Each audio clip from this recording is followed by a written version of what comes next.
HE Radio y HE Televisión presentamos un plebiscito para un nuevo Chile.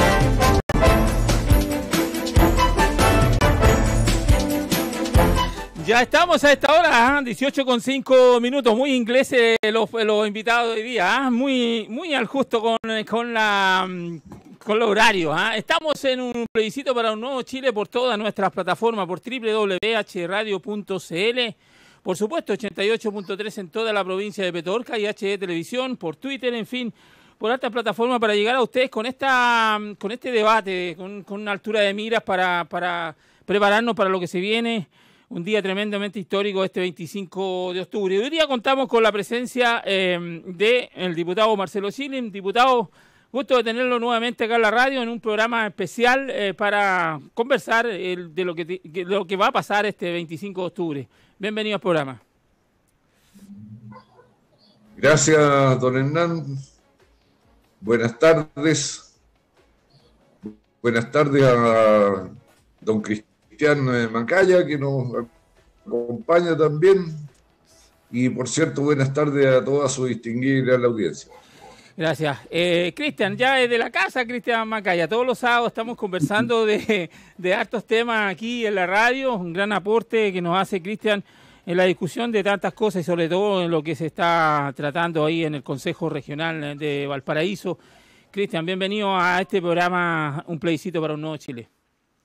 Gracias, Hernán, muy amable. Te agradezco mucho la posibilidad que nos das para poder conversar acerca de estas materias que son de interés general de los ciudadanos, y saludar muy cariñosa y afectuosamente a Marcelo Schilling, con quien tuve la oportunidad de coexistir un año ahí, un día a la semana, en calidad de entrevistador y entrevistado así en esos tiempos, pero la verdad que hicimos una buena amistad relacionada con la toma de un café 1 hora a la semana, así que feliz de poder compartir con él. Sí, Marcelo siempre está ahí en las radios importantes. Diputado, se viene algo súper relevante, lo hemos conversado con hartos senadores, diputados, en fin, Patricio Santamaría, que ha sido muy gentil con nosotros, el presidente del CERVEL. Es un día que queda poco, después del 15 de noviembre, ese acuerdo que se llegó entre todas las corrientes políticas, prácticamente la mayoría de las corrientes políticas, de hacer un plebiscito para hacer una nueva constitución. Ahí está la posibilidad de la gente votar apruebo o rechazo. Las estadísticas dicen que posiblemente un 80% esté por el apruebo, un 20% por el rechazo, pero el partido hay que jugarlo. ¿Cómo ve este día histórico que se va a ocurrir? ¿Por qué siempre digo histórico? Porque por primera vez en la historia de la República que los ciudadanos vamos a tener la posibilidad de elegir con un lápiz a los que hagan una nueva constitución. Don Marcelo. Tal como usted dice, don Hernán, es un día muy importante en la historia de Chile. Y también yo creo que va a tener su importancia a nivel mundial, porque no hay muchos antecedentes de una constitución que vaya a ser generada con la participación de todos los ciudadanos, y no solo con la participación de todos los ciudadanos, sino que a partir de la institucionalidad vigente. El acuerdo a que usted hace referencia del 15 de noviembre fijó un itinerario que comienza con este plebiscito, donde, por respeto a la voluntad popular, lo primero que se nos va a consultar es si estamos de acuerdo o no con tener una nueva constitución. Y nadie va a poder decir que el que nazca una nueva constitución o permanezca en sus trazos gruesos, a lo menos, la actual constitución fue una imposición. Y eso tiene una gran relevancia. Todas las constituciones nuestras, la de 1833, se resolvió en la batalla del Ircay, donde fue derrotado el ejército libertador que tenía inspiración liberal y federalista bajo el mando del general Frei. La Constitución de 1925, que la reemplazó, y antes, la conversión de la Constitución del 33 al parlamentarismo, en realidad se gestó en Concón y Placilla, donde fue derrotado el ejército balmacedista. La de 1925, que regió por 50 años prácticamente, fue fruto de golpes, contragolpes de Estado, movimientos militares, ruidos de sable, hasta una república socialista hubo entre medio. Y la de 1973, que culminó en la elaboración de 1980, también fue fruto de un golpe de Estado. Ahora, después de esos sucesos, los que elaboraron las nuevas constituciones fueron grupos pequeños de personas, más bien designados por el presidente en funciones. Sí. Esta vez nadie puede negar de que hubo un ingrediente de violencia que se manifestó en el llamado estallido social, pero la diferencia con todas las otras es que ese estallido social le entregó la palabra a la soberanía popular. Y por si eso fuera poco, la constitución de esta convención constitucional o convención mixta va a ser particularmente acentuado en la convención constitucional con representación paritaria de género. O sea, la mitad va a ser integrada por hombres, la otra mitad por mujeres, y también se está resolviendo el tema de cómo participan nuestros pueblos originarios, con una representación propia de alrededor de 23 representantes más que se agregarían a los 155 electos de acuerdo al sistema electoral que genera la Cámara de Diputados. Así es. Pero por si todo esto fuera poco, para nosotros es importante, porque suceda lo que suceda, lo que salga de este proceso, que culmina en un referéndum de salida, una vez que la constituyente termine su trabajo, va a marcar el rumbo de nuestro país por 40 o 50 años. Entonces es muy relevante lo que vamos a decidir el próximo 25 de octubre. Así es. Bueno, tenemos un abogado, no solamente es el representante de la provincia de Petorca en la región de Valparaíso, en el Consejo Regional, sino también es un abogado, Cristian Macaya, y también nos puede hablar un poco de los temas legales que tiene que ver con el tema de la Constitución que tenemos al momento y la que se nos viene. Cristian, como decía el diputado, en 1833 fueron 7 personas, en 1925 15 personas, el 80 fueron 15 personas, y ahora se pretende que sean 155 personas. La diferencia es que está la posibilidad que la gente, si aprueba, se va a poder elegir o el 50% de diputados, 50% que es la parte mixta, o el 100% de los elegidos totalmente por la ciudadanía. ¿Cuál es tu opinión frente a este día histórico que se nos viene el 25 de octubre, estimado Cristian?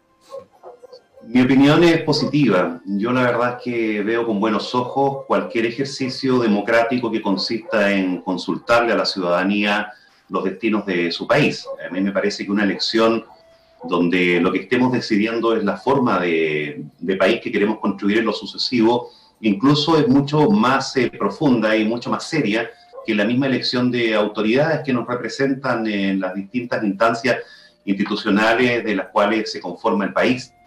Por eso yo creo que como ejercicio reflexivo propiamente tal hay que tomárselo muy en serio, y es responsabilidad de los ciudadanos también. Aquí no solamente es el derecho a sufragar, sino que también es el deber de poder informarse qué es lo que está haciendo, qué decisión está tomando y en el fondo en qué consiste, digamos, el proceso mismo, más allá, digamos, de la seducción que hagan los comandos respectivos del apruebo o del rechazo en orden a darle, digamos, algún insumo informativo que para ellos probablemente sea insuficiente para tomar una decisión. Ahora, yo también comprendo de que estos procesos no son perfectos. A mí me parece que la democracia misma no es un sistema perfecto, pero no vamos a poder exigir tampoco perfección en lo que estamos hoy día realizando. Y desde esa lógica, al menos coincido plenamente con Marcelo cuando él habla de las fuentes materiales o de los hechos históricos que originan el nacimiento de una constitución. Eso es así. Y también él expresa y plantea algo que yo comparto, que lo de octubre pasado no es una excepción a esa regla histórica de que es un hecho traumático, en definitiva, el que nos impulsa a la redacción de una Carta Magna, porque el proceso de estallido social, naturalmente, no podemos nosotros mirarlo como una cuestión superflua dentro de la historia de Chile. Va a quedar probablemente como uno de los aspectos en que tuvo una real significancia, digamos, en la hoja de ruta que teníamos como nación. Por lo tanto, me parece oportuno. Nosotros los abogados hablamos de lo que se denomina el momento constituyente, es decir, hay ciertos momentos en la historia de los países en los cuales es posible redactar nuevas constituciones, y eso se denomina el momento constituyente, y Chile ha tenido algunos momentos constituyentes. Yo la verdad es que desde la perspectiva académica prefiero aquellas naciones que no hacen tantas constituciones. Este es un ideal, es un ideario nomás, es una utopía. Me gusta, digamos, los modelos de estabilidad. No es que esté de acuerdo con las constituciones pétreas, a mí me gustan que sean flexibles.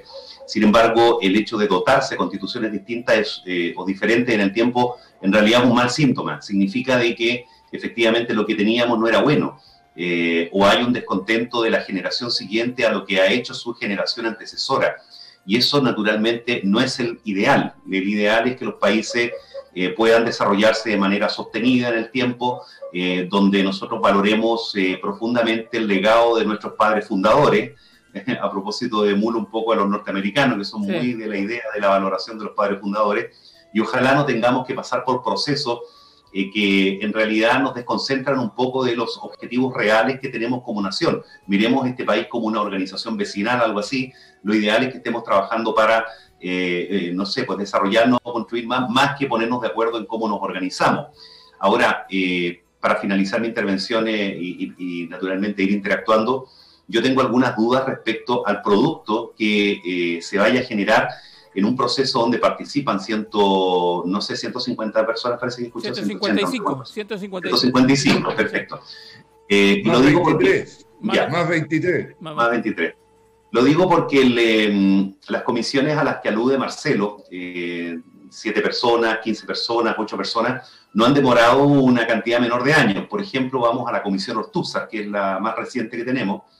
Comienza a trabajar en el año 1974 y termina en 1980, pariendo, digamos, después de 6 años, el texto constitucional que hoy día tenemos, que está inspirado en la Constitución de 1958 de Charles de Gaulle, que es una constitución relativamente moderna, digamos, para las democracias occidentales, pero no deja de ser un periodo importante de tiempo, 6 años. Entonces, tú tienes que entender, Hernán, que esos 6 años son porque esas 8 personas, incluso hay anécdotas en las actas ahí donde hubo uno que tuvo que salir, que era un radical incluso porque tuvo fuertes discrepancias con Jaime Guzmán.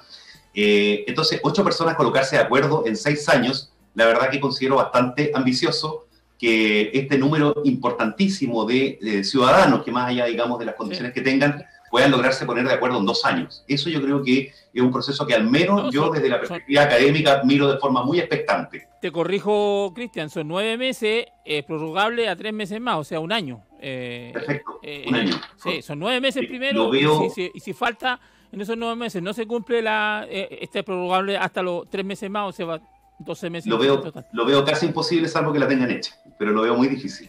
Perfecto. Yo creo, Hernán, que Cristian da en el clavo del problema cuando dice que él no es partidario de constituciones pétreas, o sea, grabadas en piedra, inamovibles, inmodificables. Porque el ejemplo de países que tienen constituciones de larga vida, como los Estados Unidos, cuya constitución tiene alrededor de 200 años de vigencia. Es la única que han tenido, ¿no? Sí, pero es porque esas constituciones permiten que los países se vayan adaptando a los tiempos y vayan resolviendo los nuevos problemas que les representa el cambio civilizacional a través de las leyes. Y el problema que tenemos en Chile es que nuestra constitución no nos permite el cambio a través de las leyes. Porque le ponen quórum muy alto, ¿no es cierto? Lo voy a poner, bueno, está el problema de los quórums supramayoritarios a través de las leyes orgánicas constitucionales, sí. Pero lo voy a poner con un ejemplo que nos toca a nosotros muy de cerca. Hace pocos meses atrás en el Senado se discutió el tema de la propiedad del agua. Sí. Y en la votación, 24 senadores votaron a favor de cambiar el actual estatus de la propiedad del agua en Chile y 12 votaron en contra. Y como no se alcanzó el quórum constitucional, que eran 2 o 3 votos más de los 24, no se aprobó la reforma. Entonces, el problema que nosotros tenemos es que nuestras leyes están atadas por una constitución que las hace prácticamente inmodificables si una minoría significativa está en desacuerdo. Yo creo que la única ley que tiene que tener quórum calificado, y puede ser alto, como son los 2/3, es la de la Constitución. Incluso hasta podría ser razonable que ya en un capítulo muy fundamental hubiera que conseguir los 2/3 en 2 periodos sucesivos del Parlamento. Puede ser, pero las leyes, que son las que permiten entrar a los problemas prácticos, a los problemas concretos, no pueden estar condicionadas al predominio de una minoría significativa. Si a mí me dicen cuál es el problema principal a resolver en la Constitución, es de devolverle a la soberanía la capacidad, a la soberanía popular la capacidad de hacer presentes los problemas y la necesidad de la modificación de ciertas situaciones a través del gobierno de la mayoría y de las leyes construidas por la mayoría simple, no por mayoría calificada. Y a mí esto me parece muy importante porque hay gente que piensa que todo se puede resolver en la Constitución. Por ejemplo, hay un movimiento muy importante de cuidadores y cuidadoras de personas que están postradas. Sí. Y yo leo su WhatsApp, lo sigo en sus medios de comunicación, y ellos tienen la aspiración a que esto también quede consagrado como derecho en la Constitución. ¿Es necesario realmente así? ¿No es necesario realmente así? ¿Es un problema que hay que derivar a la ley? ¿Qué es lo que hay que establecer al respecto en la Constitución? A mi juicio, lo que hay que establecer en la Constitución que el Estado tiene una finalidad protectora de toda su población y que para eso tiene que adoptar todas las medidas que sean necesarias. Y por esa vía el Estado se obliga a ir en auxilio de su población, cualquiera sea el problema que ésta haga presente. Ese es el problema fundamental a mi juicio. Perfecto. Bueno, estamos a esta hora en el programa Un plebiscito para un nuevo Chile con el diputado Marcelo Chilin y el consejero regional, don Cristian Macaya. A esta hora ya son las 18 horas con 24 minutos. Estamos en vivo, en directo por toda nuestra plataforma. Cristian, lo hemos discutido los días sábados y hemos hablado también, le hemos dado un repaso también al tema del tema de la Constitución, y es importante, y ya le vamos a tomar también la misma pregunta para el diputado, que es lo que han dicho varias personas que han pasado por acá, senadores, diputados, entre ellos el senador Coloma, que él insiste en que, y no solamente el senador Coloma, otros senadores de la UDI, otros senadores de la derecha o diputados también dicen que van a ser elegidos los mismos de siempre, o sea, los diputados que no van a poder reelegirse, en este caso los alcaldes, en fin, que a la final los partidos políticos van a poner, si bien es cierto, ellos son los que van a poner los candidatos, pero hay pocas posibilidades para gente nueva en este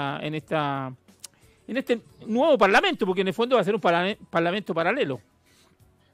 Sí, es verdad. Creo yo que si nosotros proyectamos el proceso electoral desde la perspectiva normal, como lo conocemos siempre, el resultado no debería ser muy distinto. Es decir, son los partidos políticos los que a través de su normativa propia tienen la posibilidad de poder presentar a aquellas personas que van a ejercer el rol de constituyente. En el caso de Bueno, cualquiera de los dos casos, porque si tanto mixta como convención constituyente hay que elegir a ciudadanos, y esos ciudadanos normalmente lo hacen sobre la base de la participación en la vida de los partidos políticos. Eso no inhibe y no significa que un ciudadano que quiera participar de este proceso juntando las firmas pueda hacerlo, digamos. Sí. La norma, digamos, el ordenamiento jurídico se lo permite.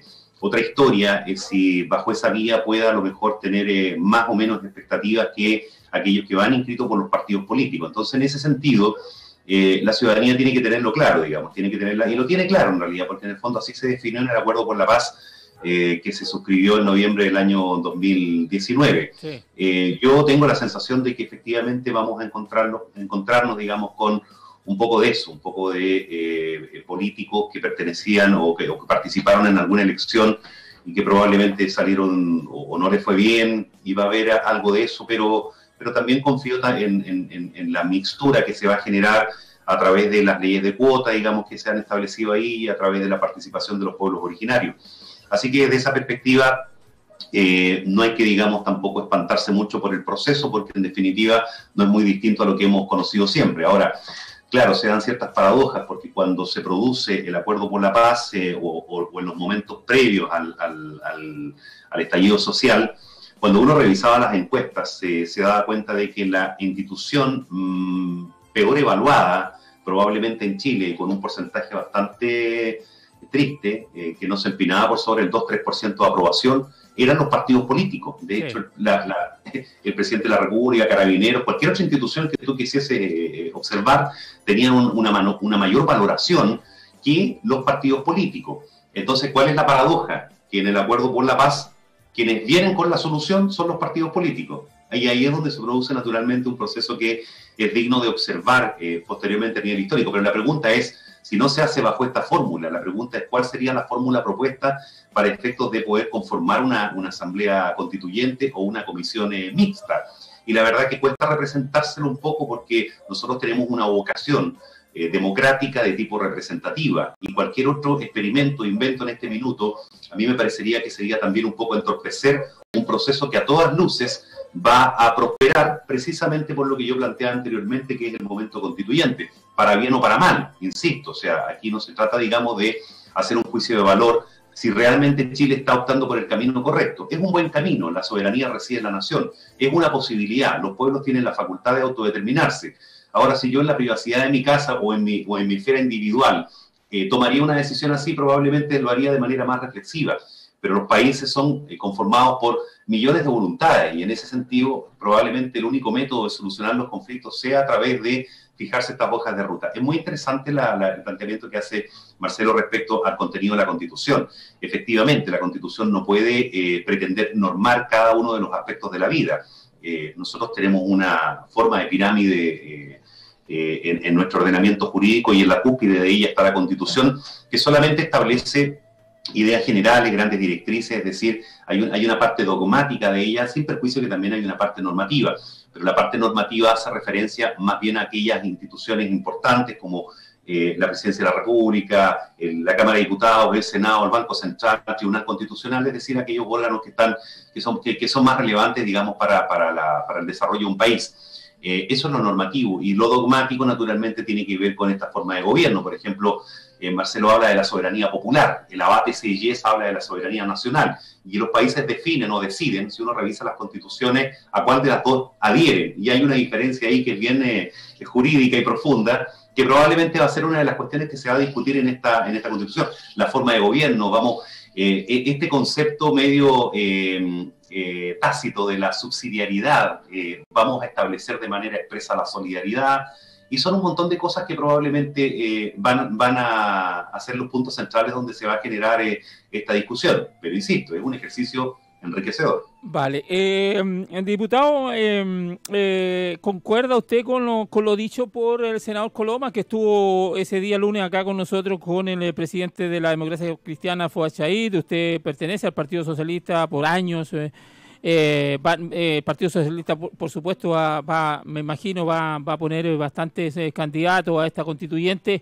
¿Concuerda, a pesar de que los independientes van a poder llevar una lista y van a poder juntar firmas y poder ir en una lista aparte? pero seguramente van a tener menos opciones, como dice Cristian. No estoy de acuerdo con el senador Coloma en esta materia, pero si él está tan interesado en la renovación de los actores políticos, del personal del sistema político, yo lo primero que le pediría es que la próxima semana, cuando se va a votar el término de las inhabilidades en el Congreso, tanto en la Cámara como en el Senado, bueno, que vote en contra del levantamiento de las inhabilidades, porque eso es lo que permite la renovación del personal. Ya. Nosotros hemos hecho un esfuerzo enorme por desembarazarnos de la llamada ley de hierro de la oligarquía que fue formulada por el sociólogo Talcott Parsons hace ya casi un siglo. Ya. Que consiste en decir que las élites tienden a autorreproducirse y que los nuevos miembros de esa élite en realidad son cooptados por las élites en funciones. Y nosotros, con el fin de desembarazarnos de ese prurito de las democracias, aprobamos el cambio del sistema electoral parlamentario, aprobamos la rebaja de la dieta parlamentaria para ser más parecido a los representantes y los representados, aprobamos el término de las reelecciones indefinidas de los cargos de elección popular y dentro de ello habíamos aprobado mantener las inhabilidades como estaban hasta que alguien resucitó un proyecto que estaba moribundo por ahí y lo puso de nuevo de actualidad. Pero sin perjuicio de que estoy seguro que el senador Coloma va a votar a favor de eliminar las inhabilidades porque le conviene a su partido, yo creo que no va a pasar así. Se han dado facilidades en este proceso para que los independientes, en algo insólito, Ya. puedan presentar una lista completa de independientes. Completa. En el caso del distrito 6, donde estamos, se eligen 8 representantes al Congreso y se puede postular hasta 9 cargos. Basta sacar un 11,5% de los votos, incluso un poco menos, para elegir un representante al Parlamento.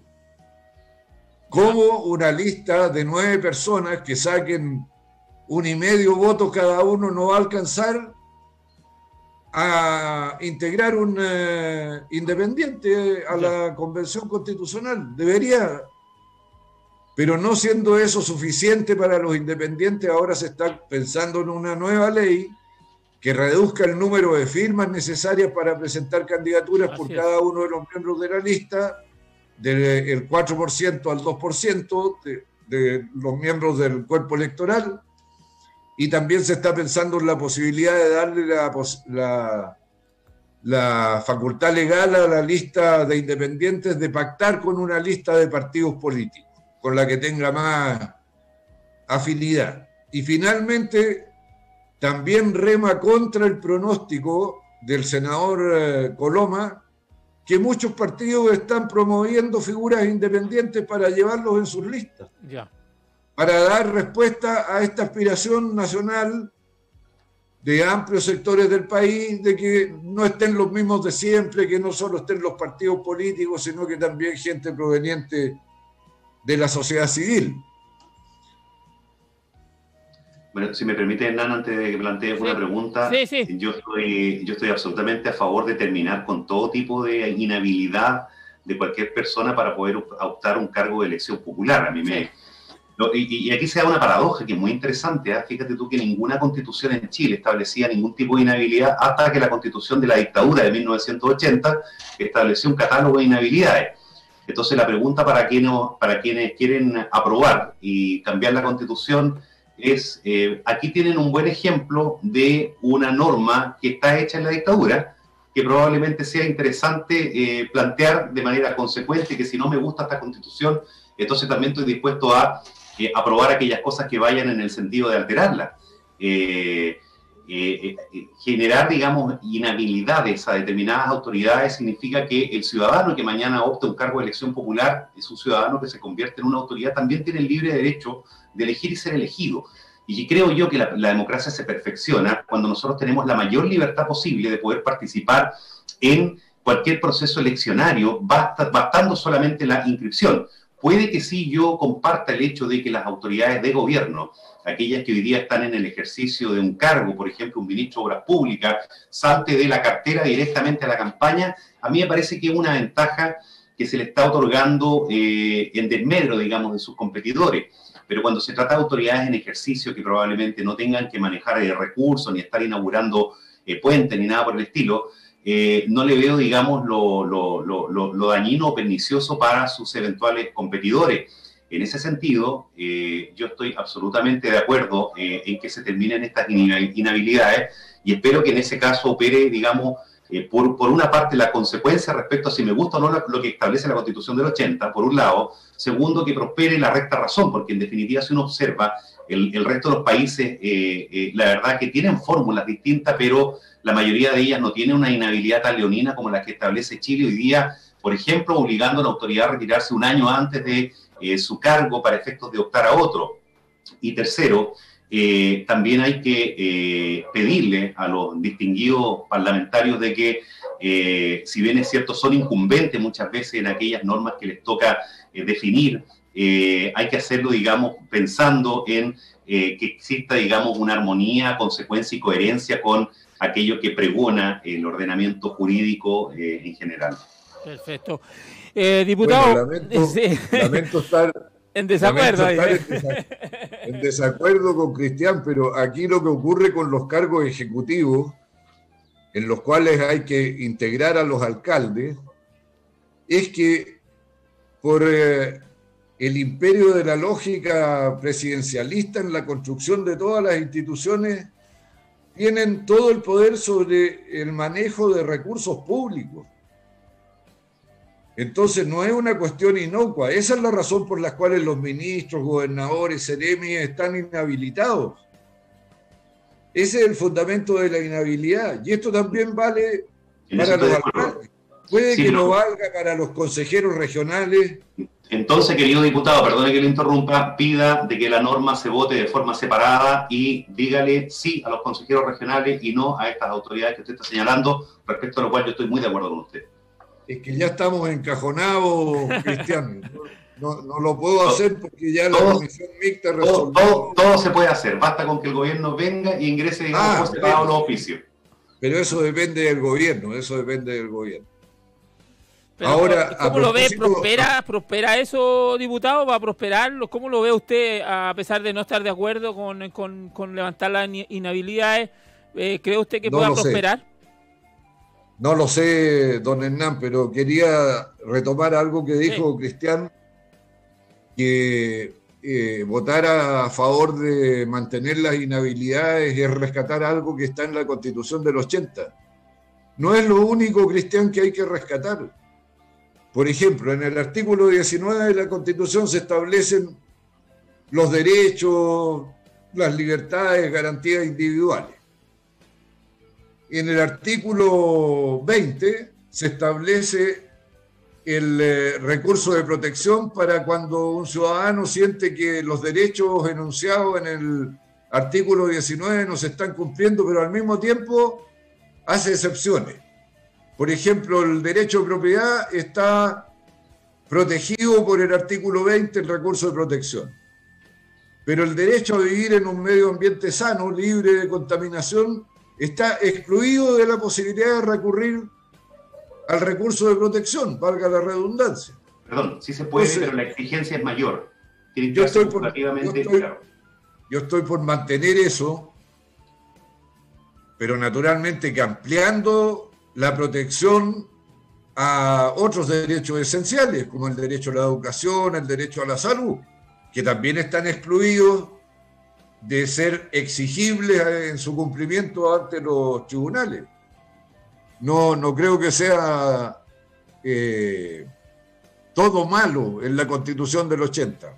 Es la matriz fundamental lo que en realidad nos induce a tener un país inmovilizado frente a los problemas que tiene que enfrentar con el progreso de la sociedad. Por eso, diputado, permítame un punto ahí, es lo que nosotros hemos hablado con muchos diputados, senadores acá, y es que el sentido de que muchos, se excusan los que van, sobre todo los que van a votar rechazo, dicen que es absurdo pensar en una hoja en blanco. Yo creo que la hoja en blanco se dice hoja en blanco porque es un dicho nomás, pero en el fondo hay muchas cosas que están en la Constitución, como dice usted, en la Constitución del 80, que hay que trasladarlas para allá. O seguramente se van a conversar, se van a discutir, no sé si dónde van a ir.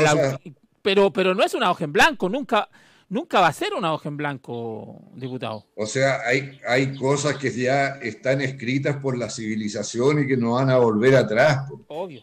Por ejemplo, toda la tradición de las democracias representativas en torno al respeto a los derechos, a las libertades y garantías individuales, el derecho a expresión, el derecho a informarse, el derecho a informar, a asociarse, a organizarse, etcétera, etcétera, y el mismo derecho a propiedad, que algunos lo ponen tan en el centro, nadie los va a discutir. Así es, así es. Uno podrá decir, en el derecho de propiedad tiene también una función social. Bueno, puede ser, pero no se va a desconocer el derecho a propiedad. Y eso va más allá de la Constitución del 80, tiene que ver con el progreso de la civilización en general.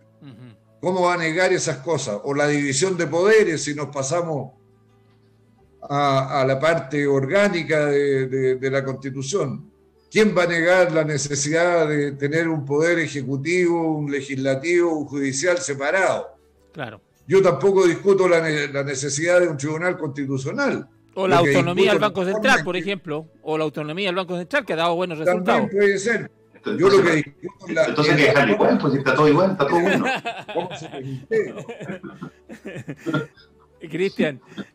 Bueno, mira, sí, perdona, yo la verdad es que creo que es interesante hacer reflexiones respecto a lo que estamos hablando, porque estamos un poco ahondando en la Constitución propiamente tal, y cumplimos este objetivo que señalaba al principio del programa de no quedarse con eslogan solamente, sino que hilvanar un poco en las profundidades de este proceso y de la norma misma. A ver, déjame plantear un par de cosas. La primera, el tema de la hoja en blanco no se refiere a que no vamos a desconocer lo que actualmente existe, que sea positivo poder trasuntarlo en esta nueva Constitución. Yo me imagino que diga la Constitución al principio que todas las personas nacen libres, iguales en dignidad y derecho, es algo que nadie podría discutir, digamos, en un nuevo texto. Pero cuando nosotros hablamos de hoja en blanco se refiere a la parte procedimental, es decir, para poder trasuntar esta prerrogativa, este beneficio, este derecho en este nuevo texto, se requiere aprobarlo, se requiere votarlo. Por lo tanto, en todas y cada una, digamos, de estas frases, expresiones, derechos, insisto, beneficio, prerrogativa, tiene que someterse a una nueva votación. Entonces, ¿qué pasa si no se alcanza, digamos, en los quórum que hoy día establece la Constitución? Por ejemplo, los derechos fundamentales, que bien nombraba Marcelo, están consagrados en el artículo 19 de la Constitución y requieren un quórum de 2/3. Es muy difícil que los bloques políticos de este país, unos por sobre el otro, logre los 2/3. O sea, si se da bien, puede que suceda, pero la lógica, a mí lo que me orienta, de acuerdo a los procesos previos que conozco eleccionarios, es que las diferencias sean relativamente no tan sustanciales. Probablemente el sector de la izquierda genere, digamos, más constituyentes que la derecha, pero no va a ser para traspasar la barrera de los 4/7, los 3/5, digamos, los 2/3, etcétera. Entonces, ese tipo de cosas que no se puedan definir porque el quórum no da, van a tener que ser, entiendo yo, motivo de algún tipo de forma de dividirla, y eso es la ley simple. Y en ese sentido nosotros estaríamos relegando cuestiones tan importantes como el derecho a la vida o el mismo derecho a vivir en un medio ambiente libre de contaminación a una ley simple. Y eso es lo que a mí me complica o me conflictúa un poco. Ahora, Marcelo muy bien dice, el artículo 20 de la Constitución establece el recurso de protección y efectivamente existen cosas que son inentendibles. Por ejemplo, que ciertos derechos estuviesen efectivamente siendo protegidos, pero cuando habláramos de vivir en un medio ambiente libre de contaminación, entonces la exigencia de requisitos sea más. No solamente tiene que ser una acción u omisión arbitraria o ilegal, sino que tiene que ser arbitraria e ilegal a la vez. Entonces, esas cosas a mí me parecen que es digamos, es una señal de que en definitiva poco nos importa el medio ambiente, porque si no haríamos mucho más simple este proceso. Y respecto a los derechos sociales que Marcelo plantea, en orden a que debe ser protegido mediante la vía del recurso de protección, el derecho a la educación, el derecho a la salud y el derecho a la previsión, que son los derechos sociales, yo, la verdad, me gustaría que pudiésemos llegar ese día a esa discusión para poder justificar el cómo los vamos a financiar, porque son los tres derechos que tienen un sentido económico. Y no existe ningún país, al menos en este planeta, de este sistema solar, que haya logrado consagrar efectivamente de manera completa estos tres derechos como son la educación, la salud y la previsión. No existe en el mundo un país que lo haya hecho. ¿Cómo lo irá a hacer Chile? Entonces es bien interesante porque ahí naturalmente vamos a tener que buscar fórmulas para consagrar la protección de estos derechos, pero no como un derecho absoluto. Y aquí es sumamente importante la norma del 1926 que establece que no se podrán limitar en la esencia los derechos fundamentales, pero pedir, por ejemplo, poder demandar al Estado porque yo no me eduqué, es algo que naturalmente vamos a tener que discutir porque el Estado somos todos nosotros, la nación jurídica y políticamente organizada. Entonces yo tengo que exigirle al resto de que me financie algo que también tiene un beneficio que va a propender a mi propia subsistencia. Y son cosas que yo creo que hay que darlas en una conversación bien profunda, más allá, insisto, de lo bonito que suena el hecho de decir yo quiero consagrar el derecho a la educación, a la salud y a la previsión, porque eso suena muy bien, pero la pregunta es cómo lo vamos a pagar. Perfecto. Permítanme, estamos en el programa Un plebiscito para un nuevo Chile, en esta discusión tan didáctica. Yo les quiero agradecer a ambos la forma tan simple de explicar los temas, porque esa es la idea de este programa, de la radio, que la gente que nos está oyendo, nos está viendo, entienda de que es importante el proceso que hemos vivido el 25 de octubre, pero también no es menos cierto que tenemos que entenderla, tenemos que leerla, tenemos que tomar esta constitución que tenemos ahora, tratar de entender para que el proceso, cuando vamos a votar, vamos a elegir a los que van a ser a los constituyentes, lo hagamos con algo de conocimiento, porque una de las problemas y una de las faltas que tenemos en nuestra cultura es que tenemos poca cultura de nuestras leyes.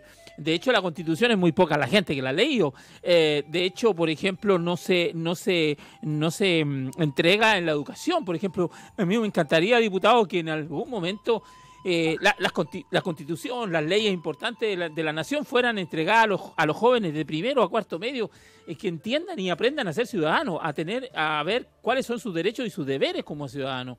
Porque hoy día falta mucha educación cívica y llegamos a estos procesos tan importantes, tan grandes, tan relevantes para una nación, sobre todo en nuestra vida republicana, que por primera vez vamos a tener la posibilidad de cada uno de nosotros ir con el lápiz a hacer un cambio importante en nuestra vida institucional, diputado. Bueno, sin duda que la formación cívica es importante para la convivencia de la comunidad nacional y que sepamos cuáles son los marcos constitucionales, los marcos legales que nos rigen, porque es la manera de respetar el derecho ajeno y de hacer respetar el derecho de uno. No hay otro modo civilizado de resolver los eventuales conflictos de la vida en sociedad. Y yo espero que las decisiones que se han tomado de reponer la formación cívica, la educación cívica en las escuelas empiece a dar sus frutos. No van a ser inmediatos, claro que sí, instantáneos naturalmente, pero don Hernán, quería por favor referirme a lo que dijo nuestro amigo Cristian sobre el tema de que los derechos fundamentales en lo social no están garantizados en otras partes del mundo. Eso no es así. En los países nórdicos están garantizados. En Francia, ningún francés le va a reclamar por el derecho a la educación o el derecho a la salud. Puede que le reclamen por la calidad. De hecho, Macron le pidió disculpas al sistema médico, el sistema de salud francés, porque habían descuidado la inversión en el sector al punto de que se vieron en grave riesgo con esto de la pandemia del coronavirus. Sí. Entonces, lo que se discute es cuánto de lo que aporta la sociedad a su propio sostenimiento el Estado lo traslada a lo que la sociedad espera o no. Pero no se discute el derecho. En Francia usted hasta puede vivir como indigente y su hijo va a tener derecho a la educación y derecho a la salud. En Chile también, Marcelo. Y de calidad. En Chile también. Bueno, está consagrado el derecho al acceso, pero no a la educación y a la salud. Pero eso es una cuestión semántica. Todos los niños tienen que estudiar, todos los niños van a la escolaridad y no tienen que pagar, digamos. El Estado propende un sistema gratuito. Pues sí, pero estamos hablando de la universidad y todo ese tema. Oye, pero también hay un punto que yo puedo rescatar de lo que pretende decir Cristian. Es que, por ejemplo, tenemos un vecino como Argentina, que yo estuve viviendo allá, y allá la educación es gratis y la salud es gratis. Pero tienen un tremendo hoyo económico que hoy día tiene un tremendo problema de una deuda impagable. Y yo siempre he dicho que me gustaría que en mi país mis hijos, mis nietos tuvieran educación gratis, salud gratis y todo esto, pero todo eso tiene razón en el sentido, diputado, que esto cuesta recursos. Pero el problema de Argentina, don Hernán, ¿sí? No es por la inversión en salud gratuita, ni es por el problema de la inversión en educación gratuita. ¿Dónde está el gasto entonces? ¿Dónde está esa deuda que está ahí? Se lo han robado. Está en Francia había un chiste que decía que el barrio que sigue de los Champs-Élysées, que es la alameda de la Gran Armée, del Gran Ejército, acordándose de Napoleón, después del Arco del Triunfo, Campos Elíseos. Todos los departamentos de la Gran Armée, ahí está la deuda externa argentina. Chuta. ¿Ah? Yeah. El problema de Argentina no es con su sistema de salud ni su sistema de educación. ¿Ya? Ahora, ellos tienen un sistema, claro, que permite el acceso a la educación superior completa, digamos. El problema es que el 15% se queda dentro y el otro 85% fracasa, entonces al final tiene un sistema financiado para recibir un 100% y lo que realmente, digamos, tiene que gastar en definitiva es un porcentaje mucho menor.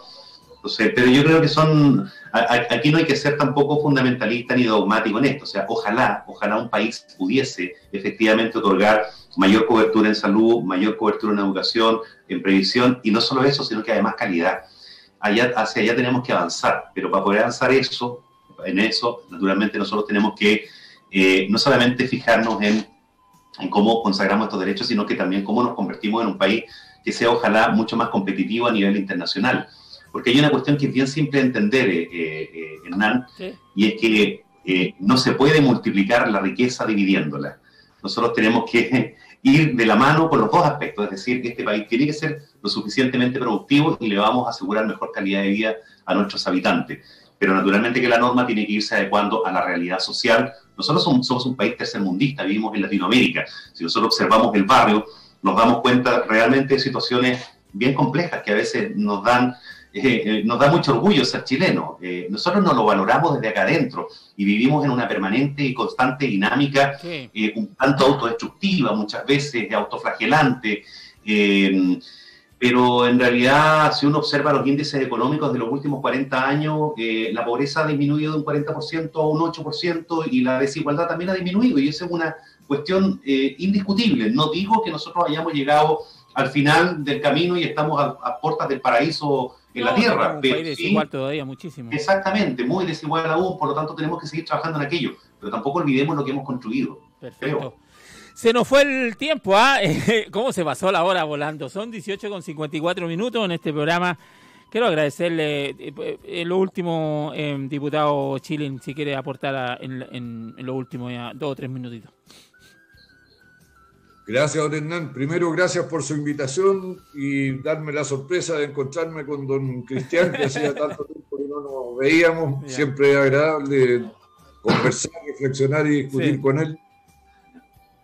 Y le quiero contar algo, que cuando Cristian le dije yo que iba a estar con usted, encantado dijo, contento. Incluso lo dijo al aire. Sí, bueno, gracias, Cristian. Tengo buenos recuerdos, Marcelo, un caballero, aparte que de la época, yo soy un fan, digamos, de, Marcelo lo sabe, a pesar de que estoy hoy día en la derecha, soy un fan de los gobiernos de la Concertación. y él ocupó cargos muy importantes, y yo era un estudiante en esa época y era muy seguidor del desempeño que hacía Marcelo, digamos, desde el área que le tocaba y las áreas que le tocaba desarrollarse. Así que cuando pude conocerlo, la verdad que casi le pido un autógrafo, pero después nos hicimos amigos, nos íbamos al estacionamiento juntos y nos tomábamos un café. Perfecto. Bueno, gracias. Marcelo. Y a la distinguida y leal audiencia que nos han acompañado en su emisión, don Hernán, recomendarles que no se tomen licencias para el 18 de septiembre. Así es. Un buen asado puede salir muy caro en términos de salud, así que mejor ser prudente y mantenerse en la disciplina sanitaria que necesitamos para salir de esta situación tan complicada que nos ha tocado vivir al país y al mundo. Así es. Así que muchas gracias por su invitación de nuevo. No, como siempre aquí, bienvenido a la radio. No me deje solo, estimado, para que no me dejen solo en la tele, como digo yo. Cristian Macaya, gracias por estar con nosotros esta tarde. Encantado, Hernán, cuando guste. Feliz de que me tengas en consideración aquí para poder conversar estas materias. Muy amable, muchas Perfecto. Gracias. Oye, cuídense mucho, pasen un buen 18, como dice, a cuidarse, para que estemos en el plebiscito tiki-taka ahí para ir a votar, ¿ah? Nos despedimos, un plebiscito para un nuevo Chile aquí en todas nuestras plataformas. Chao, buenas tardes. Hemos presentado un plebiscito para un nuevo Chile en www.hrradio.cl, 88.3 FM y www.hetv.cl.